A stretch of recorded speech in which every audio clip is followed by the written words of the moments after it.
If you are a woman who's wondering, how do I get across that first hurdle of my business, actually starting the business, then I want you to hit that like and subscribe button right away, because we're bringing you that content here today, and we're going to bring you even more banging content going forward.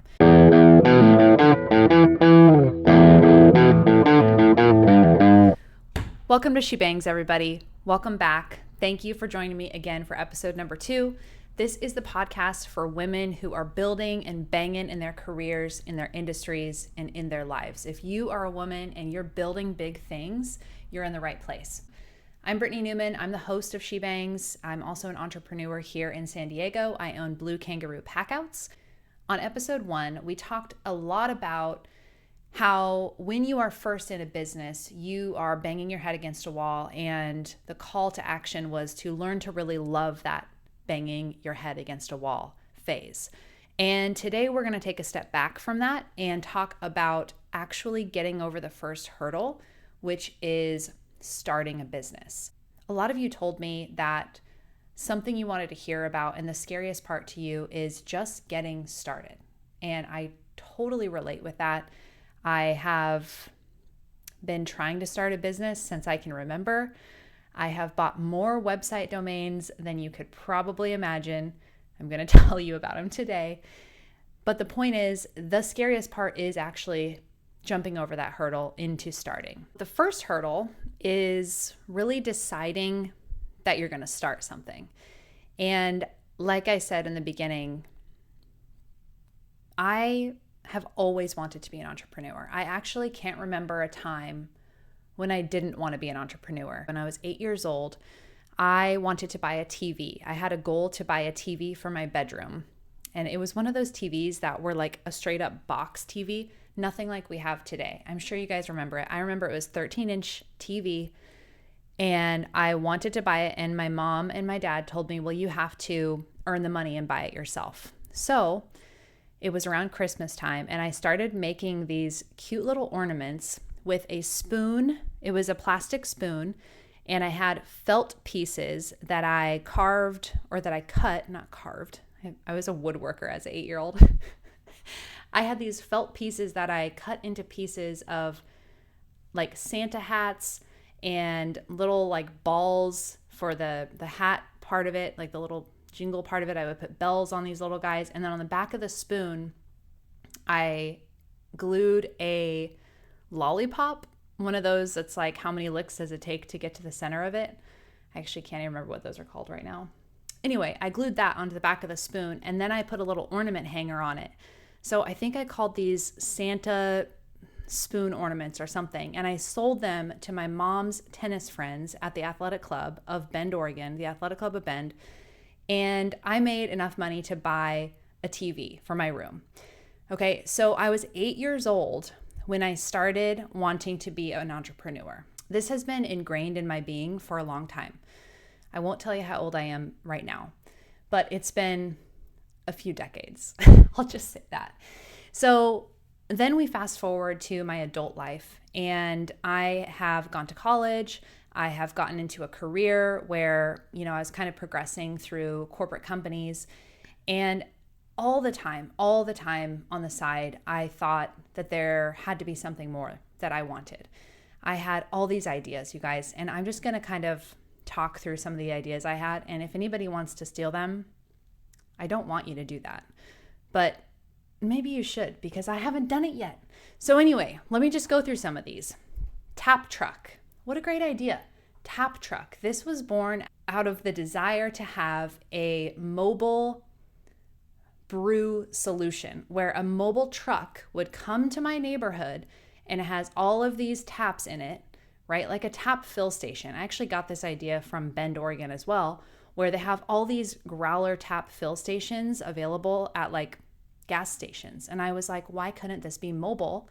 And a mobile truck could come to your neighborhood, post up there, and you could bring old crowlers, or you could just buy a crowler or whatever of freshly tapped beer. What a great idea that is. And you could have it on your phone. The app was called Tap That. I'm giving everything away right now. But the point is, that was a really cool idea. Never went through with that. Another idea, cat gravy. This was a good one, and it's exactly what it sounds like. It's gravy for your cat. Because here's what happened. I used to have a cat. His name is Reggie. Rip Reggie. When we would feed him that nasty shit that you take out of the can, we would put that like pate thing on the plate. The only thing he would eat off of the plate was the gravy. He wouldn't actually eat the majority of the meal, which pissed me off because I'm like, dude, you're like wasting my can of cat food. But then I got to thinking, my cat can't be the only one who does this. So then I made one recipe. Oh my God. I made one recipe of cat gravy and I fed it to my cat and he straight up denied it. Like he hated it. And that was the end of cat gravy. That's still a really good idea too, I think. Another one, home and away. Okay, I did buy a website domain for home and away. I also bought a mug and we still have the mug in my cupboard. And I drink out of it all the time.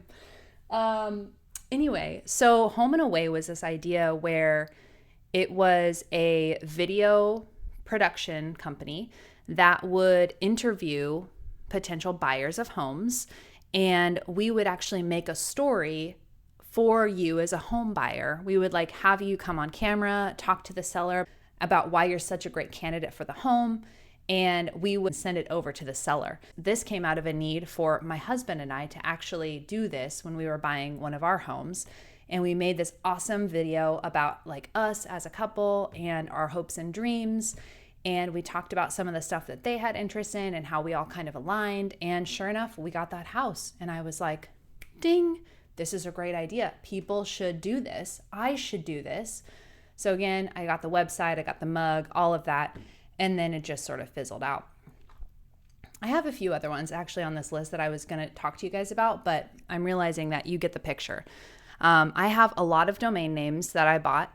I think right now I don't have any more active. Actually, I have one active. It's a game that I created last year called White Elephant Truth or Dare. You guys should buy it for your white elephant parties.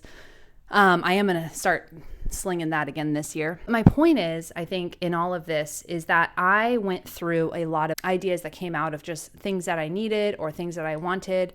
And it all started really like exciting and creative. And that's where I thrive, in that creative place.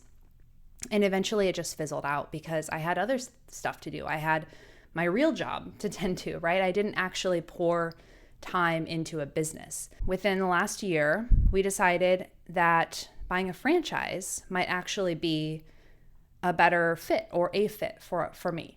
And to be honest, like when I first started thinking about this franchise, I kind of thought that's kind of a cop-out a little bit because I didn't create this idea. But what I have found out is that you're still building an entire business, even though you do get the structure of a franchise and you get a lot of processes and whatnot, you're building a business. I'm still grinding. And so even if you're starting from scratch or if you are trying to go into the franchising route, you still need to focus on validating your ideas fast. For example, when I didn't validate my idea with cat gravy, Reggie didn't like that, realized maybe that's not going anywhere for me. You need to do some market research. Right now, there is so much going on with ChatGPT, and there's this feature called Deep Research. If you guys get on there to ChatGPT and purchase like the base plan, I don't even know what it is. It's like $20 a month or something.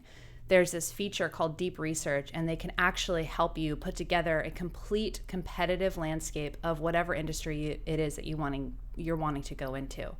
So do that market research. Invest the $20 a month in GPT and do that and figure out like, what is this thing you want to build? Put out some content on social media.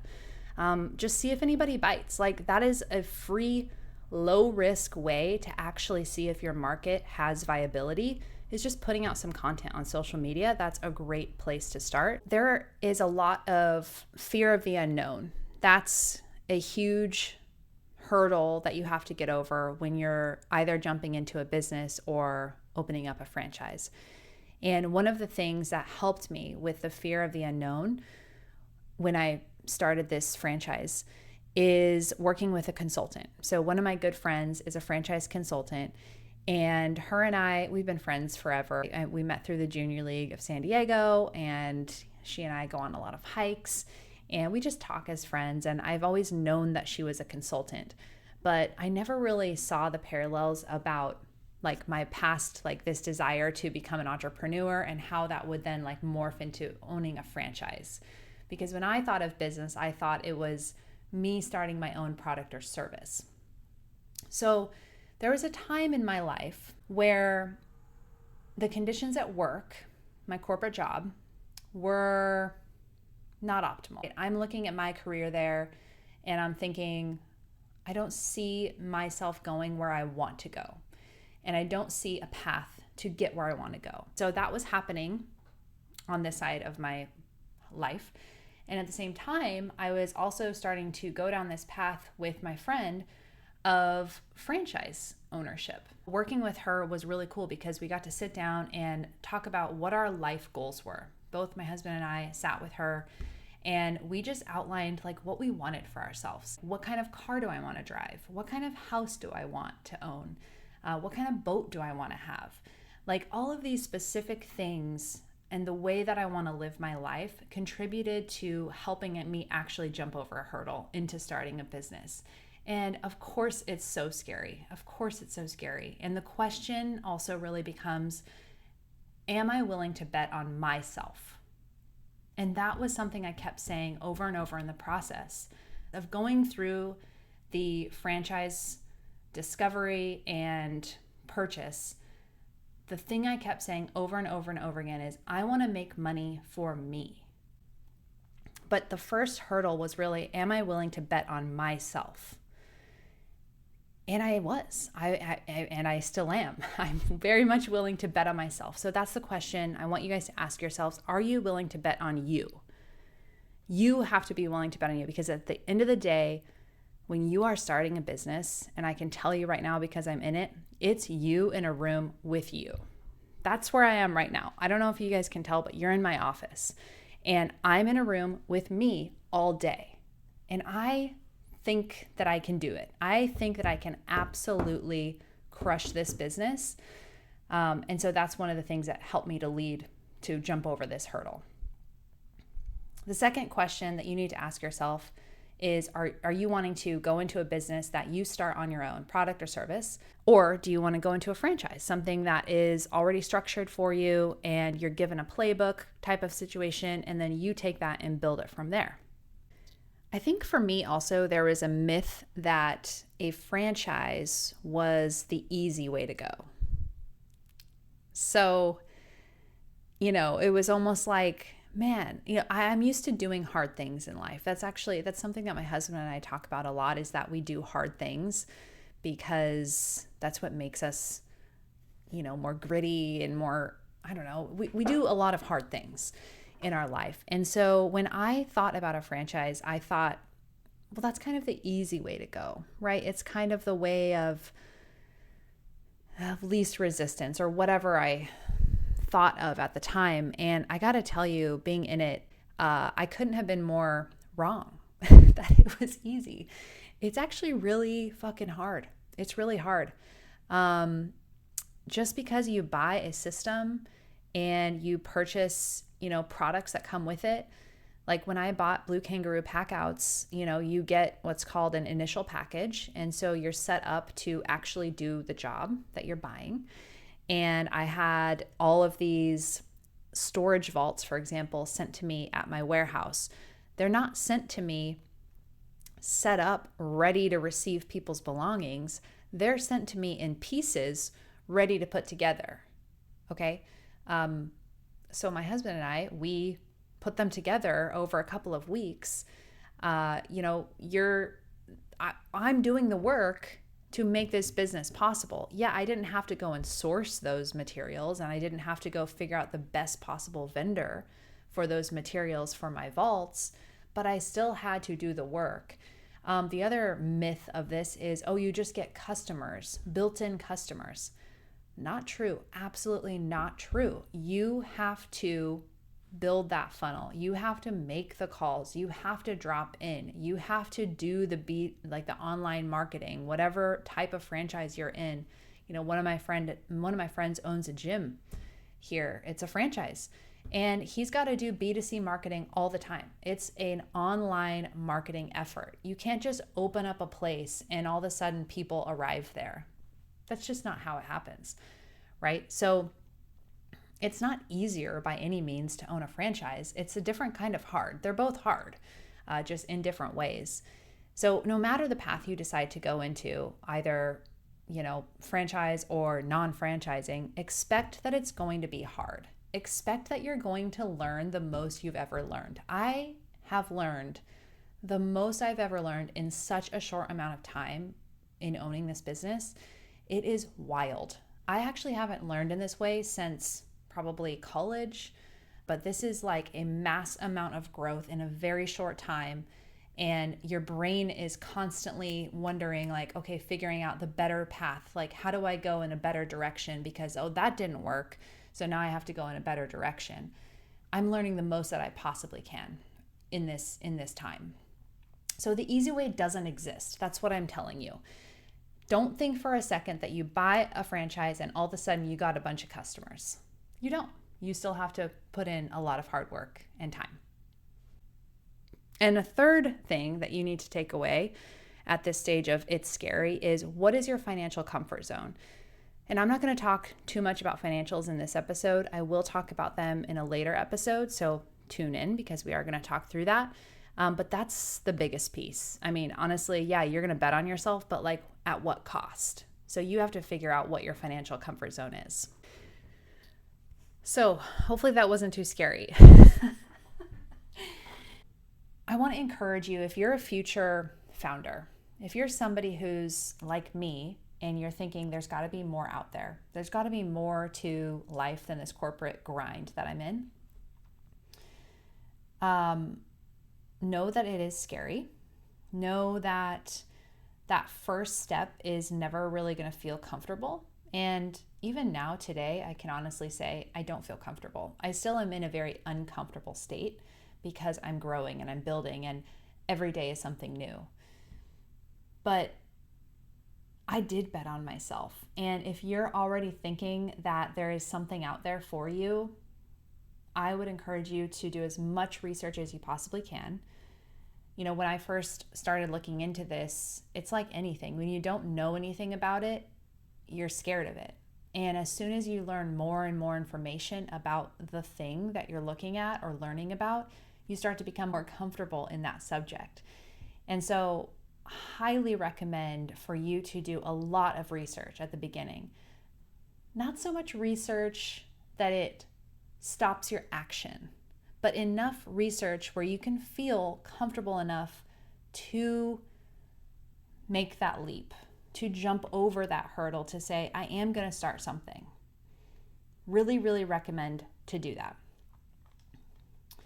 For me, it helped having a guide. It helped talking to my friend about the franchise. It also helped that the market conditions were right for me to move out of my corporate role into this role. But it also, I think the biggest thing was for me gathering data, understanding what it is exactly we're getting into. Before we started this, we made a lot of calls to other franchisees. So if you're considering starting a business or a franchise, call your competitors or call the other people that are franchisees in that area. We talked to a bunch of different people. I have notes and notes and notes that I took as people were talking. I just had 20-minute conversations with people to understand what were the problems? What are your opportunities? As much data as you can dive into, do it. I'd also say don't wait for the perfect conditions. Don't wait. Our financial conditions were not perfect. They just weren't. And like I said, I'm going to talk about that more later, but they weren't perfect, and that's okay, right? That's a struggle that you do have to get over. But it doesn't have to be like everything is aligned exactly perfect. I feel a certain way about everything, and so I'm now going to move into the next phase. You don't always feel good about it. And it's almost like if you feel a little iffy about it, that might be the right thing. Sometimes that's how it feels. Sometimes, of course, it feels like a lot of the doors are opening and like opportunities are presenting themselves. And those are important data points to listen to as well. Another action I would recommend you to take if you're thinking about making the leap into business ownership is start somewhere small. Maybe start a side business. Right now is probably the best time in terms of our technological advances, in terms of AI coming on the scene. You have so many resources at your fingertips to start a side business. And you can dedicate hours of your life on the side to actually doing something that you really love while you're doing something in your corporate world that maybe you don't love so much. So maybe start small in that way. If you're not going to take the full leap into the business, maybe start on the side. So that's it. I'd say the first hurdle is really just deciding where you're going to start. Are you going to start a full-on business? Are you going to start a franchise? Are you going to start a side gig that grows into a full-on business? Do your research, make the calls, get ChatGPT deep research mode. That's a huge one. And if you're on the verge of starting something and you are just still a little iffy about it and you have some specific questions, drop me a DM. I would love to talk to you about it because, I mean, like I said, I'm in it right now and I just went through it. So the information is fresh in my mind and I'm happy to talk to anybody who's on the verge of thinking about doing this. So thanks again, you guys, for tuning in. If you enjoyed this episode, I would love for you to like and subscribe. And there is going to be so much more content coming out. Till next time, keep building and keep banging. We'll talk to you soon, y'all. Bye.